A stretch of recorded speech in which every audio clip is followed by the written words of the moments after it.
60 വർഷങ്ങൾക്കിപ്പുറവും ഉത്തരം കണ്ടെത്താനാകാത്ത നിഗൂഢത. സത്യത്തിൽ ആ രാത്രി അവിടെ എന്താണ് സംഭവിച്ചത്? വരൂ, നമുക്ക് കഥയിലേക്ക് പോകാം. 1959 ജനുവരി മാസം അവസാനം ഉറാൾ പോളിടെക്നിക് ഇൻസ്റ്റിറ്റ്യൂട്ടിലെ 10 പേരടങ്ങുന്ന സംഘം. ഡയാറ്റ്ലോവ് എന്ന 23-കാരനായിരുന്നു ഈ ടീമിൻ്റെ ലീഡർ. ഒട്ടോറൻ എന്ന മഞ്ഞുമല കീഴടക്കുകയായിരുന്നു അവരുടെ ലക്ഷ്യം. ജനുവരി 25-ന് അവർ ട്രെയിൻ മാർഗം യാത്ര ആരംഭിച്ചു.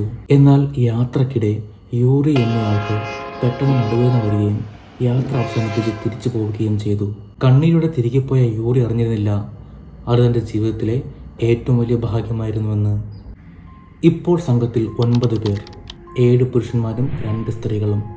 അവർ യാത്ര തുടർന്നു. മലനിരകൾ പതിയെ പതിയെ കയറാൻ തുടങ്ങി. ഫെബ്രുവരി 1 കാറ്റ് വീശാനും അന്തരീക്ഷം മോശമാകാനും തുടങ്ങി. അവർ തെറ്റായ പാതയിലൂടെ സഞ്ചരിച്ചു.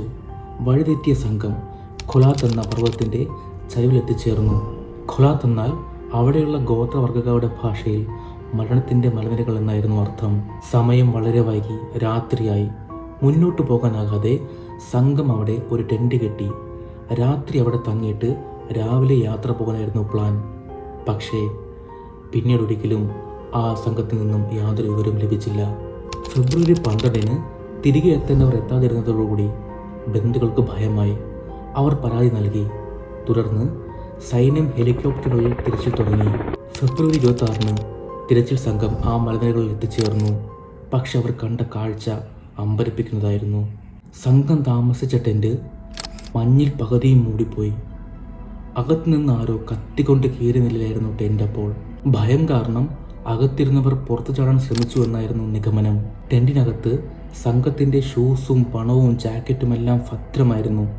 അതായത് -30 ഡിഗ്രി തണുപ്പിലേക്ക് ഷൂസ് പോലും ഇടാതെ പകുതി വസ്ത്രങ്ങളോട് കൂടി ഇറങ്ങി ഓടുകയായിരുന്നു അവർ. ടെൻറ്റിൽ നിന്നും 1.5 കിലോമീറ്റർ അകലെ ഒരു പൈൻ മരത്തിന് ചുവട്ടിൽ നിന്ന് 2 മൃതദേഹങ്ങൾ കിട്ടി. അടിവസ്ത്രം മാത്രം ധരിച്ച നിലയിലായിരുന്നു അവർ. അല്പം മാറി ലീഡർ ഡയറ്റ്ലോവിൻ്റെ മൃതദേഹമടക്കം മറ്റ് 3 മൃതദേഹങ്ങൾ കൂടി അവർ കണ്ടെത്തി. എന്നാൽ ബാക്കി 4 പേരുടെ മൃതദേഹങ്ങൾ കണ്ടെത്താൻ 2 മാസത്തിലധികം എടുത്തു. മെയ് മാസത്തിൽ മഞ്ഞുരുക്കി ഇറങ്ങിയപ്പോഴാണ് അവരെ ലഭിക്കുന്നത്. ഈ 4 പേരുടെയും മൃതദേഹങ്ങൾ പരിശോധിച്ച ഡോക്ടർമാർ ഞെട്ടിപ്പോയി. നിക്കോളായുടെ തലയോട്ടി പൊട്ടിയിരിക്കുന്നു. ലുക്മായുടെ കണ്ണും നാവുമൊന്നും കാണാനേ ഇല്ല. അത്ഭുതം എന്താണെന്ന് വെച്ചാൽ ഇവരുടെ ശരീരത്തിന് പുറത്ത് യാതൊരുവിധ മുറിവോ ചതവോ ഒന്നും തന്നെ ഇല്ലായിരുന്നു. അതുകൂടാതെ ഇവരുടെ വസ്ത്രങ്ങളിൽ ഉയർന്ന അളവിൽ റേഡിയോ ആക്റ്റീവ് അവശിഷ്ടങ്ങൾ കണ്ടെത്തി. സോവിയറ്റ് യൂണിയൻ അധികാരികൾ പെട്ടെന്ന് തന്നെ അന്വേഷണം അവസാനിപ്പിക്കുകയും പ്രകൃതിയുടെ ഏതോ അജ്ഞാത ശക്തി കാരണമാണ് ഇവർ മരിച്ചതെന്ന് പറഞ്ഞ് കേസ് ക്ലോസ് ചെയ്യുകയും ചെയ്തു.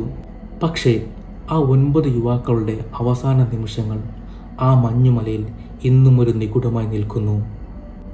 അടുത്ത കഥയുമായി അടുത്ത വീഡിയോയിൽ കാണാം.